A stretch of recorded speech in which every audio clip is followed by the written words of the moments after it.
Hey friends, it's Blair here. For us to keep telling these year one stories, we need to keep growing our audience. And if you're listening to this episode of the Year One Show and aren't a subscriber, it would be fantastic if you could subscribe to the show on your favorite podcast app.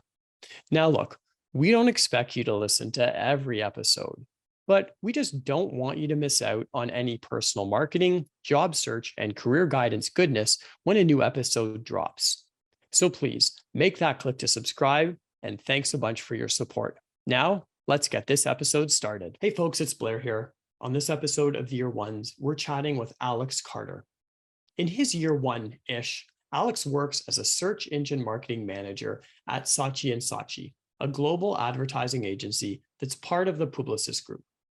Now, in just under 2 years, he's progressed through 4 roles, from intern to coordinator, to specialist, to manager.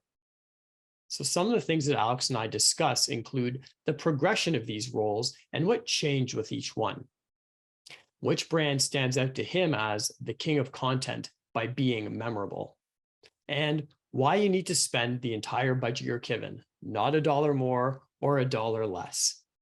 So put aside those distractions, get ready to think about how these insights and tips can help you, and let's press start on this episode. All right, Alex, so welcome to the Year One Show. How about we get through the first dreaded job question, to tell us about yourself. So who are you and what are you doing these days? Yeah, so my name is Alex Carter. I am currently an SEM Manager at Saatchi Saatchi Canada. So SEM is search engine marketing. I'm working primarily with Google and Microsoft ads. That's the Coles Note version of what the job is just managing those advertisements. We do some video advertisements as well as text ads. And I've been at Saatchi Saatchi for about a year and a half now, just over that.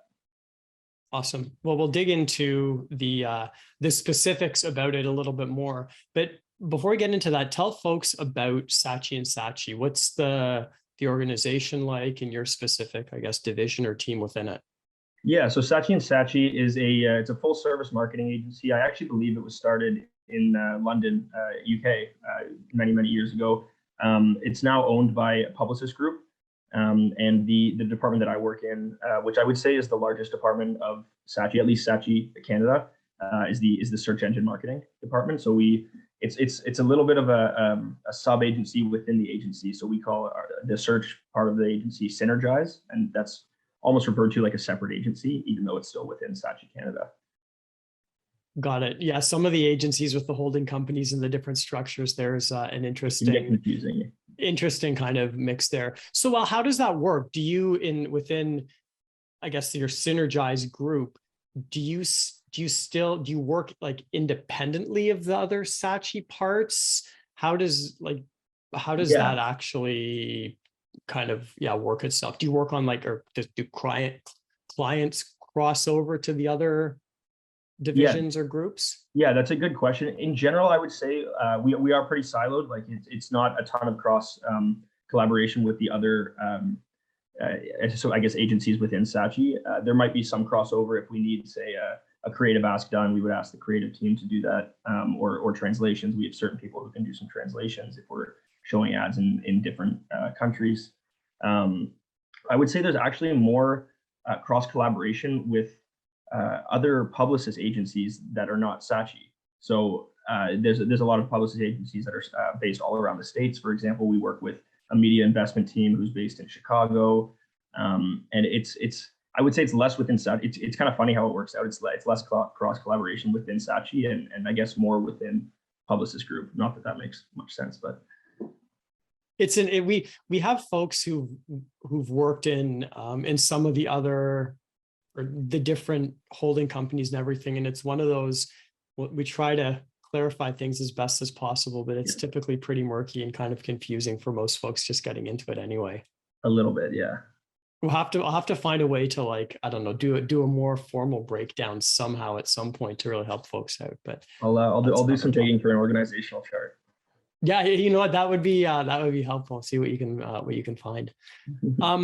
So your role, one of the things that was interesting is you've been with Saatchi Saatchi for just under 2 years, and you've progressed into 4 different roles, starting in SEM Intern, Coordinator, Specialist, Manager.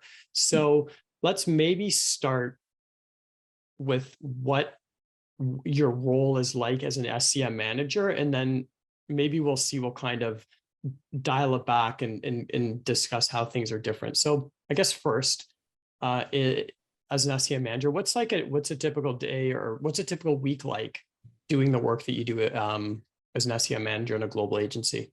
Yeah, so I would say since moving to a manager role, it's a little bit less hands-on keyboard, and I find myself I'm in more meetings. There's a lot more client-facing communication.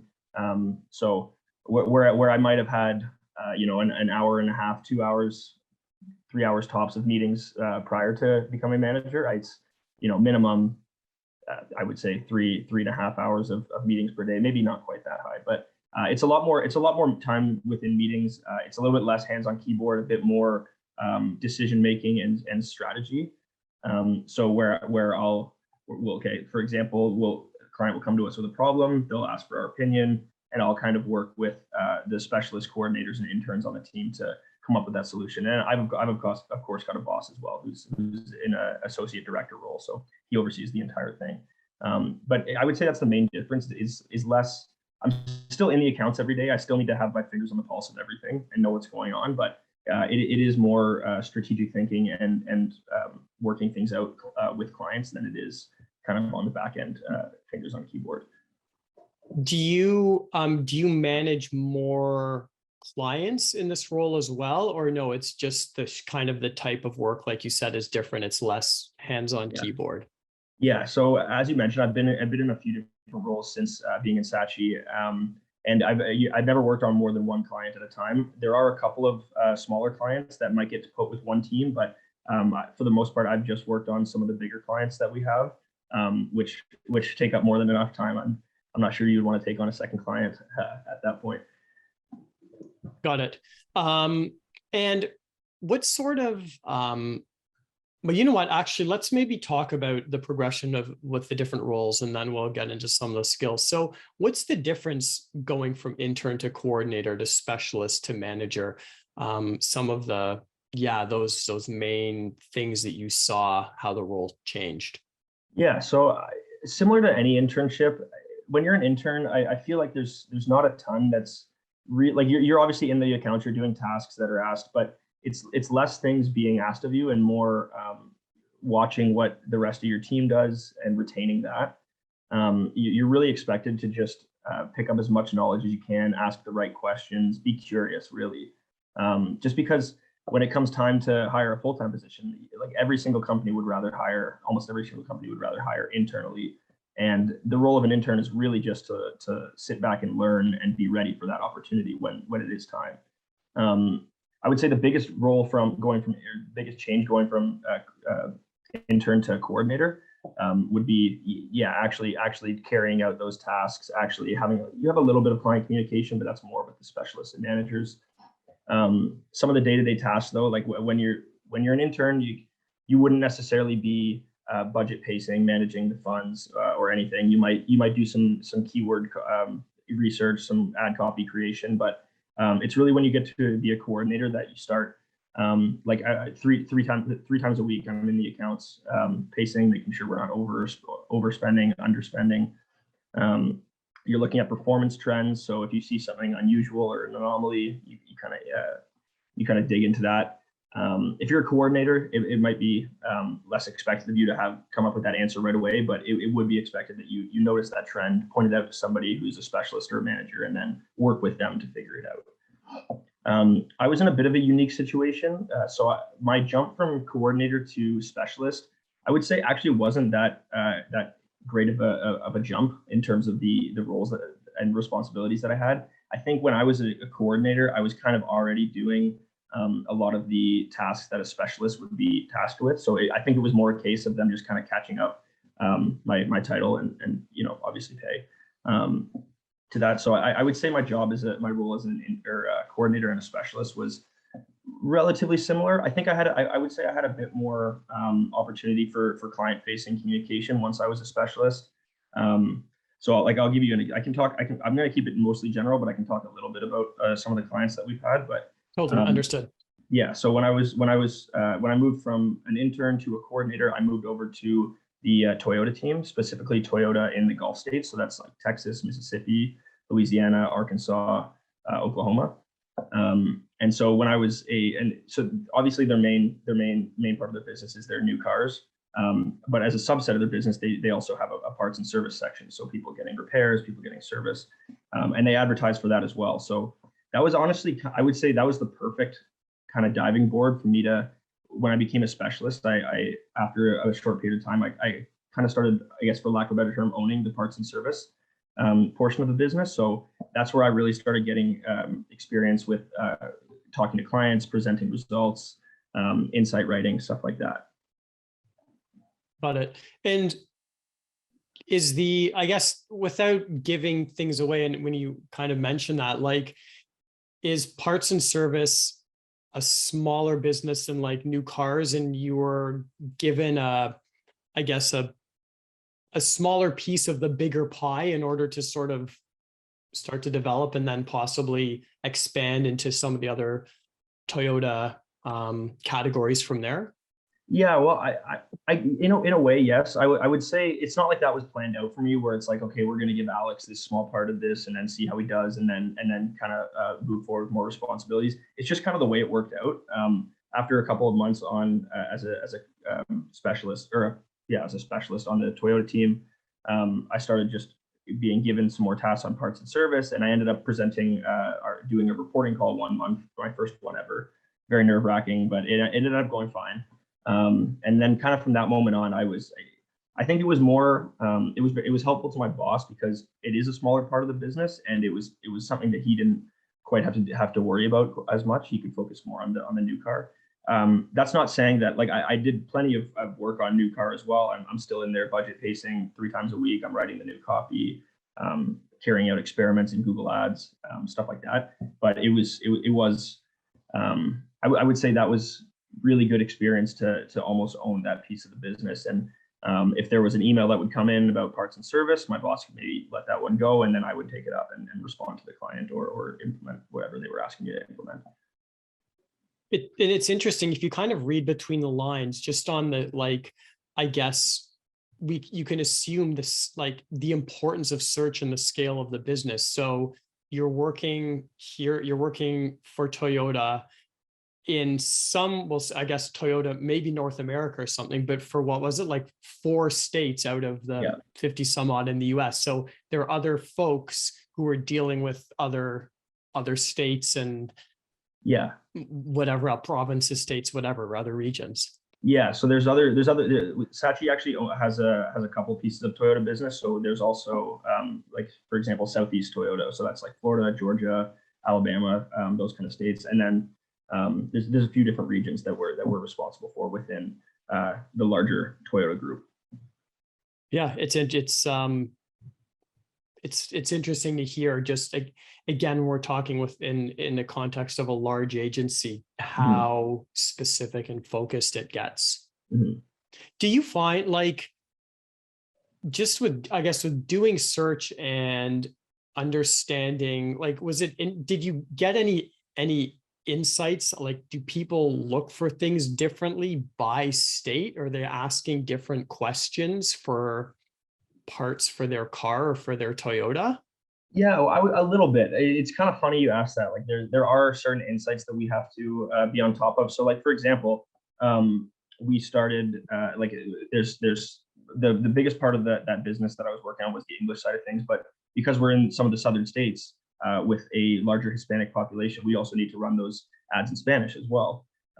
But then we might see, okay, so for example, if maybe we're not performing quite up to snuff in this state with our Hispanic ads in Spanish, then okay, well, maybe we'll look up, like, how many Spanish speaking people are in these states, and if maybe we find out that there's not enough to justify putting as much money as we are towards that, and then we shift those dollars elsewhere.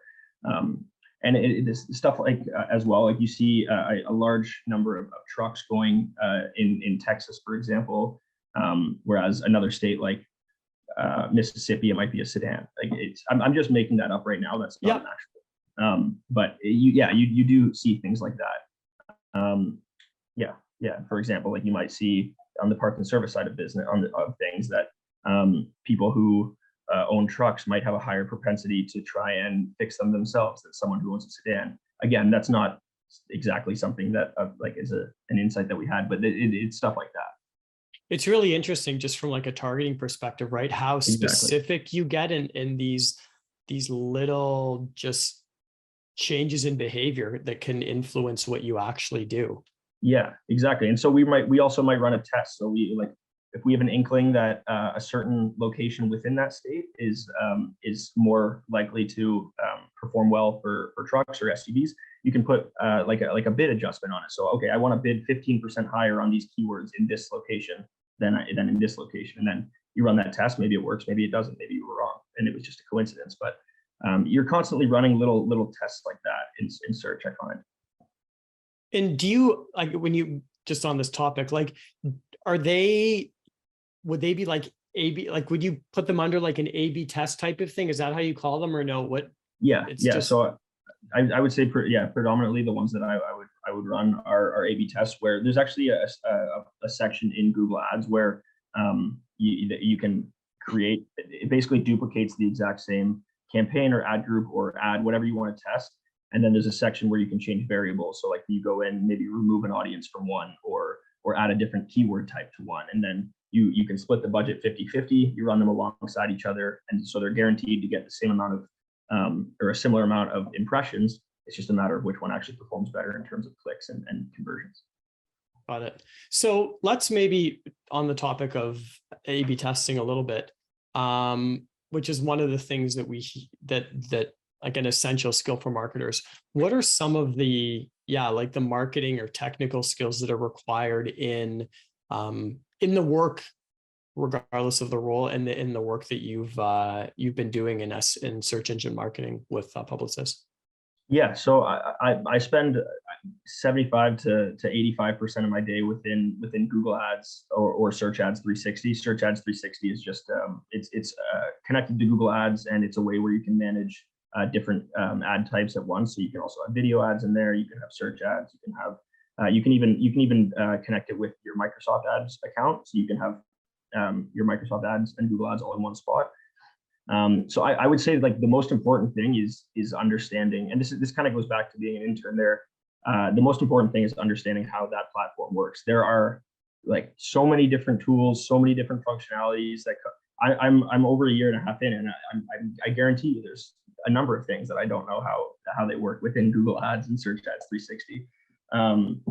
I would say that you need to know how to use Excel pretty well, whether that's analyzing pivot tables or writing ad copy or putting together budgets and automating them.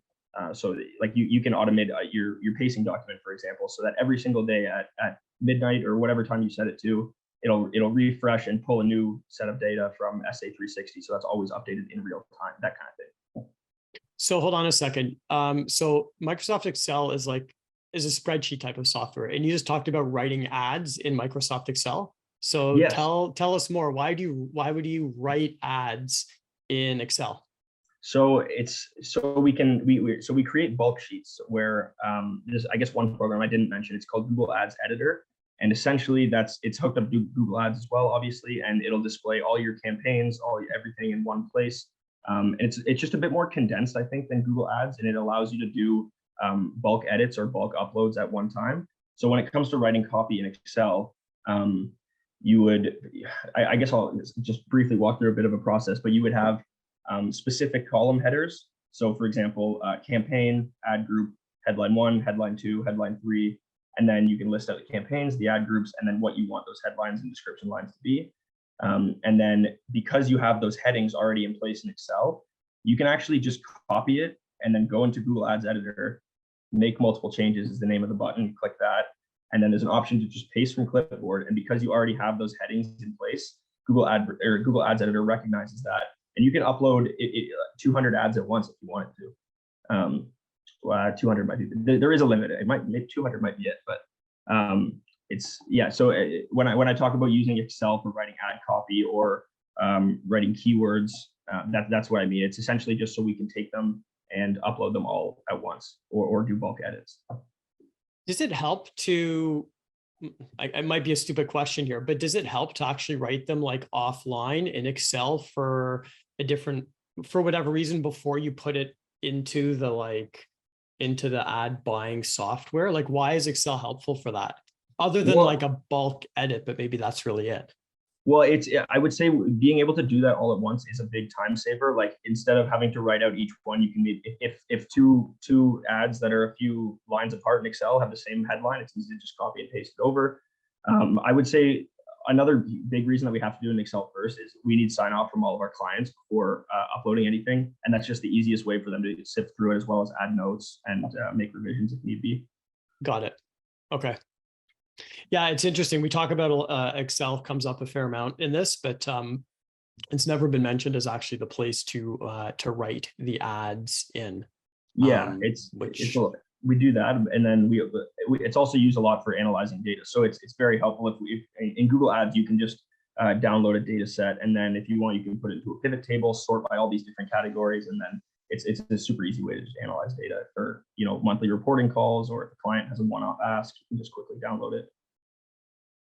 Yeah, it's it's something that we on the work that I do in helping people learn marketing as a prof, it's like folks like to stay native within the software, but it's like, the export to whatever your spreadsheet tool is, mainly Excel, lets you do much more than just what the dashboards show you. And sometimes you really need to go under the hood to diagnose something. Yeah, and just being able to break out break out your data in so many different ways that you might not be able to do in platform, like all the filters you can put on it includes this and doesn't include that, or that kind of thing. It makes it a lot easier to analyze. You need to get a quick sum of something, just highlight the whole column. It's right there. Yeah, Excel for the win. Agreed. So let's maybe shift a little bit and talk about marketing and advertising in general. What keeps you up at night, or what's on your mind right now? Yeah, so a couple things. I would say something that keeps me up at night, not necessarily in such a bad way, but just as out of the curiosity is maybe the possibility of AI. And this has kind of really come to the forefront in the last, we'll call it 2023. So far, it's the year of artificial intelligence. So far, it's the year of AI, I would say. I definitely think that AI has, a long way to go. I'm speaking specifically about, ChatGPT as well. It's actually funny. The other day, I was chatting with my coworkers about ChatGPT and just the possibilities. It could definitely be useful in my role right now for certain things, but it's not something you would want to rely too much on. But just as a fun experiment, we said, we typed in these parameters. Okay, I want to create a responsive search ad with 15 headlines, 4 description lines about let's just use Toyota as an example on the Corolla Cross, and this is the landing page that I want to drive to. And you give the landing page, and it spits it out at you. Like it spits out 15 headlines, 15 description lines. It is very cool. That being said, it's not in a bulk sheet. It's not ready to upload anywhere. It's not. You would still have to transfer that to Excel before uploading it. But I do think there's some really cool possibilities with AI. I sometimes just play around with it, see how far I can get it to go, and see how smart it is. Like, I'll ask it a question about maybe different types of bid strategies and see what its opinion is on it. So I would say that keeps me up at night a little bit. Sometimes some of the things that keep me up in more of a negative way, I guess, is just the ever-changing landscape too of Google advertising, and am I missing something? Like, every single day, Google is reviewing what the products that they put out, the marketing products. And if you're not paying attention, you might miss something. When you're working at an agency like I am, it's a bit better because you do have dedicated Google reps that will email you with updates about new betas or new changes coming to the platform. But there's just so much to intake, and you sometimes wonder, like, okay, is there something simple that I'm missing?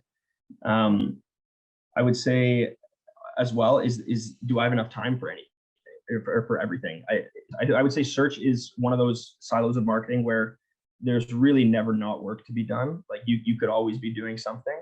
And, that sometimes turns into some late nights, but you want to balance that with a work-life balance as well. And in my specific case right now as well, when I moved over to manager, it was a new piece of business as well and a new client. So that's been a bit of a transition that requires more time than it would be if I was just starting on an existing account. But yeah, I would say just do I have enough time to get everything done? Yeah. Yeah. And so as a manager, you now, again, another stupid question, but you now manage some people? First time in my career. Yeah. Yeah. So how have you found that so far in these early days? It's definitely been a bit of a learning curve. Every team I've been on at Saatchi has been a relatively small team, so everybody's kind of wearing all these different hats. Everybody's pitching in wherever they need to. But definitely managing people is a bit of a different game. Rather than signing in that day and you have your tasks laid out for you by somebody, it's you're actually going to lay out the tasks for everybody else. And you also need to find that fine line between delegation and doing it yourself as well. One thing I struggled with at first, I would say my first couple, I'm still relatively new to the role, but my first month or two is knowing what to delegate and what not to, because there might be a situation where I've got a lot on my plate and I get one more thing, but okay, the person that I would be delegating this to might not know how to do this just yet. I should just do this myself. Whereas the correct way to go about that might be, okay, you're swamped right now, but if you teach this person how to do this now, then you don't have to worry about it in the future, and that saves you time later on. So I think it's finding a balance between, and it depends if you have new employees or employees that have been there for a while as well. I think it's finding a fine line though between delegation and doing it yourself would be the biggest adjustment that I've had. There's definitely more client-facing communications, but that being said, I had quite a bit of that as a specialist as well, so that's not entirely new to me. I also do think of myself as a pretty social, talkative person, so I don't mind that kind of interaction with clients. But yeah, I would say that's the biggest learning curve that I've had so far. Well, Alex, let's shift to a different topic here. We spent a bunch of time talking about what you've been doing on your first in your work at, and I said earlier, publicist. I meant Saatchi and Saatchi. I know it's all the same thing. Let's talk about getting to your day one. So tell us a bit about your job search journey and how you got into the internship in the first place. Yeah, of course. If you don't mind, I might take it a little bit further back and just say I actually never thought I would be working in search marketing. I went to school at Brock University for sport management. Which, a smaller program, it's getting to be a bit more well-known, but it was more a fact of the matter was coming out of school, out of high school, I didn't know what I wanted to be studying. All I knew is that I wanted to enjoy what I was doing. I didn't want to waste, my time, money, on something that I wasn't necessarily going to like. So I went to sport management there. I played volleyball at Brock for 3 years, did a couple of internships that were not necessarily marketing related throughout school. It wasn't until COVID hit actually, and the job prospects were not as fruitful at that time. I had been planning on doing a trip with a friend of mine out of country that we had to put on hold. So I said to myself, you might as well use this time to learn a new skill, do something that you haven't done before. So I went back to school for a 1-year postgraduate program at George Brown. And that's kind of where this started. The program was digital media marketing. And the best part of that program, aside obviously from the information that you're learning, is the third term of that program is a work term, a co-op.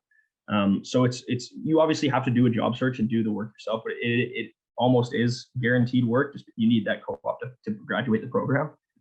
It's just a matter of where you're doing it. But yeah, so I think the job search, I would say, coming out, because it's third semester is the internship. So the job search coming out of Alex, can I just pause you just quickly here? So you said you when COVID hit, you're like, I'm going to learn something. But what was the attraction then to digital marketing? Like you could have picked anything. So what was the attraction there that made you go back to school to do that? I would say that I don't want to, I wouldn't say that it was the trendy thing, but digital marketing was something that I feel like started really picking up speed or steam in the last like 5 or so years. It's something that every single business needs. Um, you know, I wouldn't compare it to like being an accountant or anything, but it's on the same level in the sense that every single business needs it.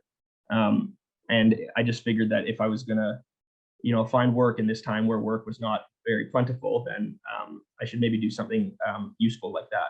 So that's what got me onto it. I did debate doing there was a sport marketing program at George Brown as well, that I debated doing as well, but I figured that having just done 4 years of sport management at Brock, then that might be a little bit repetitive, and I wanted to kind of broaden my scope, I guess.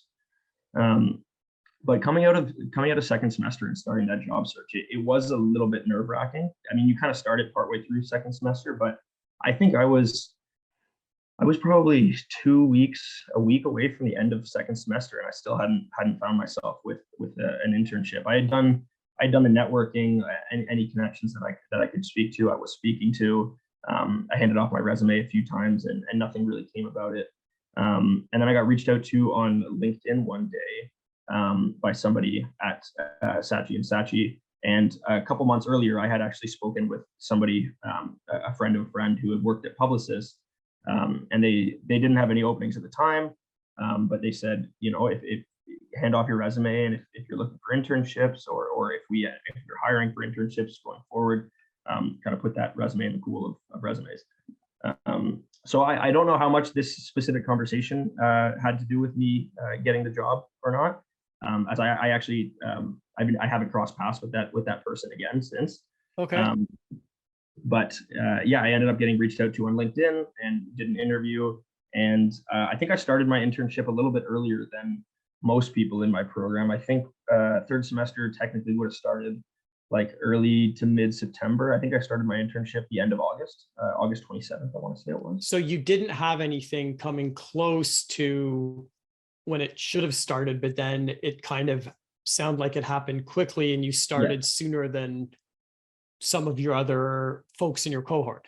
Yeah, it happened very quickly. I think probably within 2 weeks of interviewing for the job, I got my laptop, and we were all working from home at that point, so I was working from home. But yeah, it all happened very quickly. Did you ever find out, or do you have an idea of what attracted them to you based on LinkedIn? Like, was there something that sparked them to reach out to you? Well, funny you should ask. I think one of the things that it was, and jumping ahead a little bit, I know I had prepared a few pieces of advice for next steps, but I would say one of the things that I learned in the George Brown program was to optimize your social media profiles. And there's certain things that you can do on your LinkedIn to kind of stand out from other people. A lot of times when people are looking for candidates for jobs on LinkedIn, they'll use keywords like for manager, for example, if they're looking for a manager role. And if you have a customized URL, I'm just trying to think of optimization. It was a while ago, but you can customize your URL. And so mine says linkedin.com/Alex Carter digital marketing, for example. Having just things like simple, like having a cover photo, not just listing your job experiences, but actually typing like, what you do at that job experience? Why is it valuable? Things like that. I had some tangible numbers on there. So I'd worked in sales jobs before. I sold X dollars in sales. So I would say that was probably the biggest thing, was just some of the things I learned in my program about optimizing, quote unquote, your LinkedIn and standing out from other people. Yeah, I was just in preparing for this, I was taking a look at LinkedIn. Obviously, you gave that link as well as some of the others.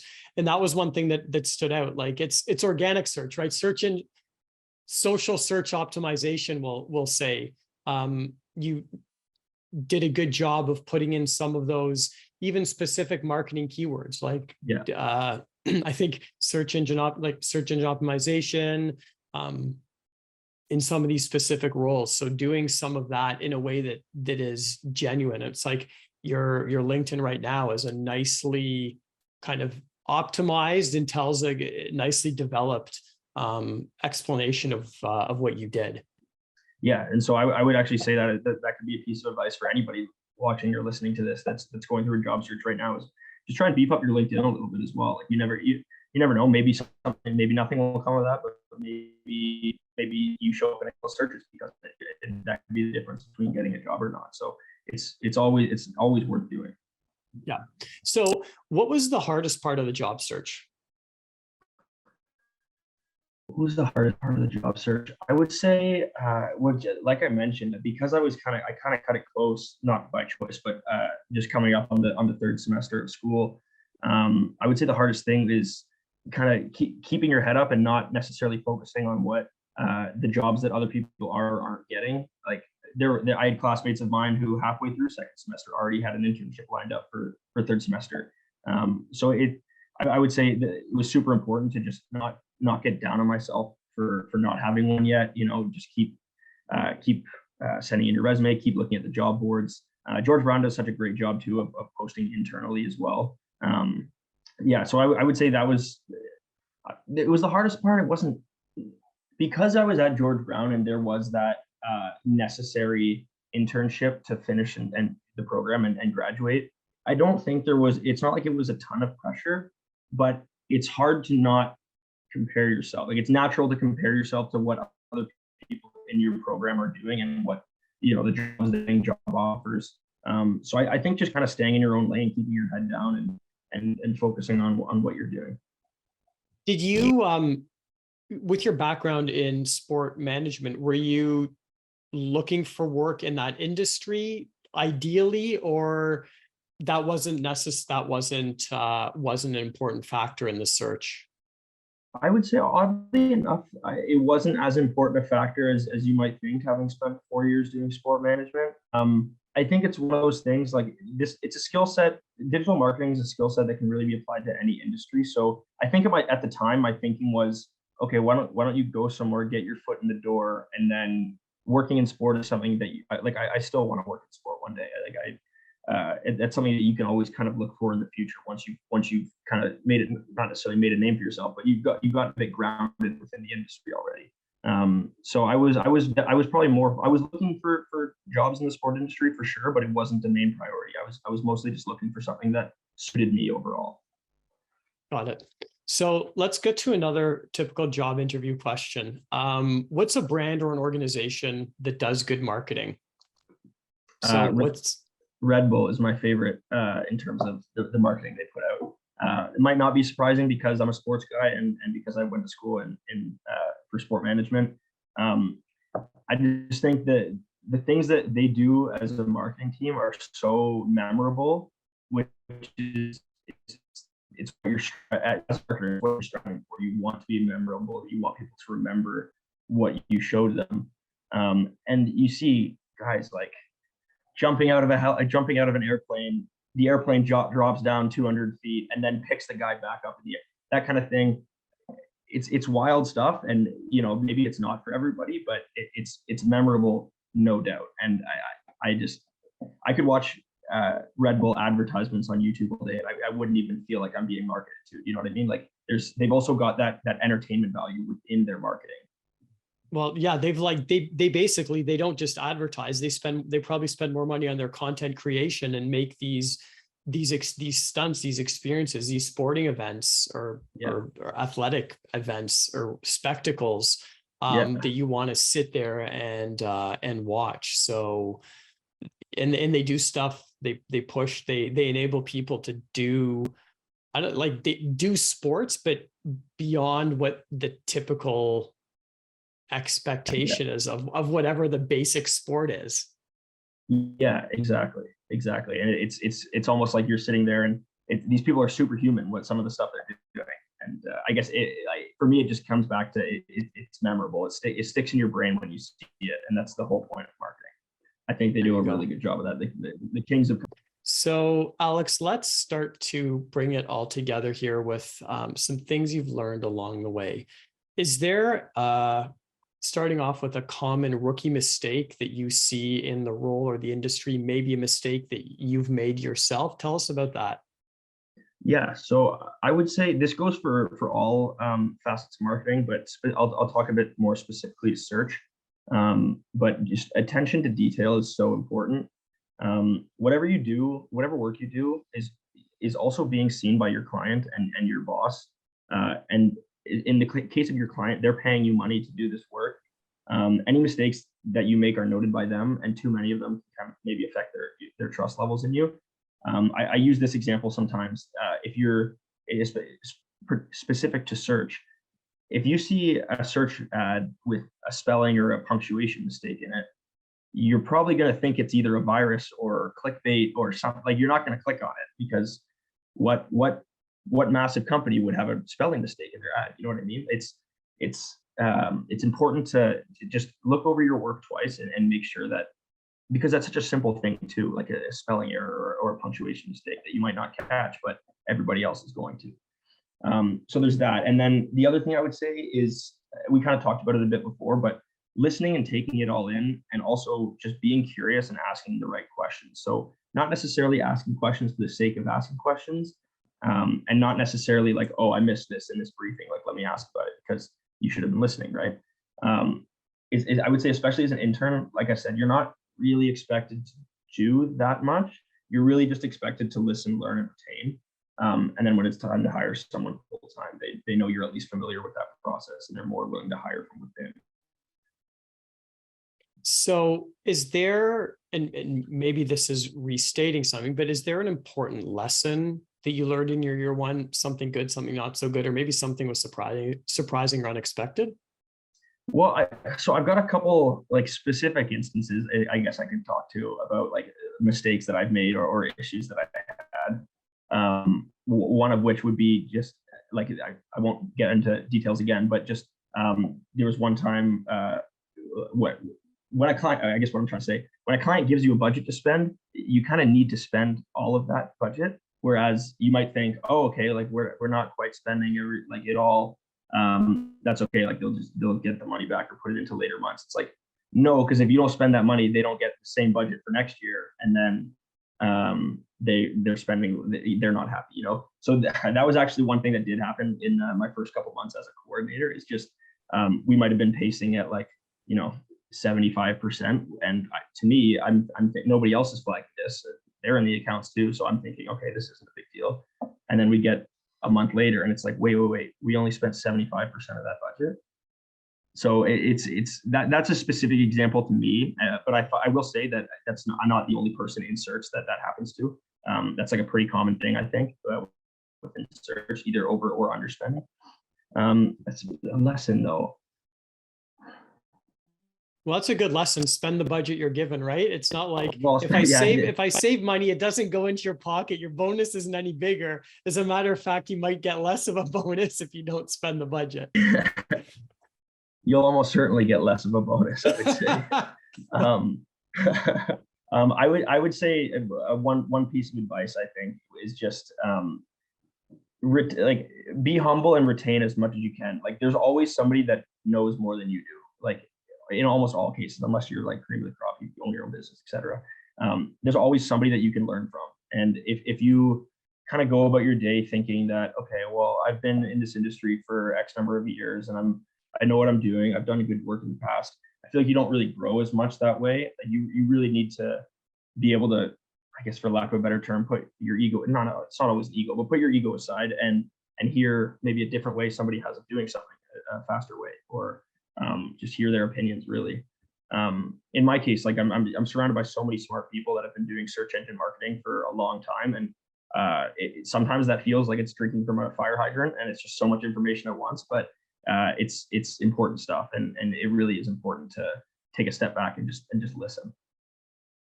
Well, Alex, it sounds like you've been able to do that. You've done some good work, figured out the budget pacing, as you've been able to sort of make some progress to a number of different roles in a relatively short period of time. So it was good to get some of those insights. So thanks for investing your time with the Year One community to share that. Now, before you go, let people know where they can find out more about you. Is there anything you're sharing online? What's the best place to find that? Yeah, so I'll just throw out my LinkedIn, I think, for now. Just Alex Carter on LinkedIn. I believe the URL is linkedin.com / Alex Carter Digital Marketing. That would be the best place to reach out to me. I'm not really active on like I have my Instagram. It's more of a personal thing. I don't post very often on it. So I would say I'll give out my LinkedIn, and I would say anybody looking for advice or have any questions or anything, please. I'm always open to connecting with new people. Especially in my industry, and that would be the best place to reach me as well. I'd probably see that message the quickest out of anything. Awesome. Thanks, Alex. And remember, friends, getting a job, any job, isn't easy. Sometimes you might be waiting long, but then starting sooner, and that things all line up in a short period of time, like it did for Alex. But there's definitely a role out there for you, and with good folks like Alex and myself, we're here to help you get it. So thanks for joining us, and look forward to seeing you next time.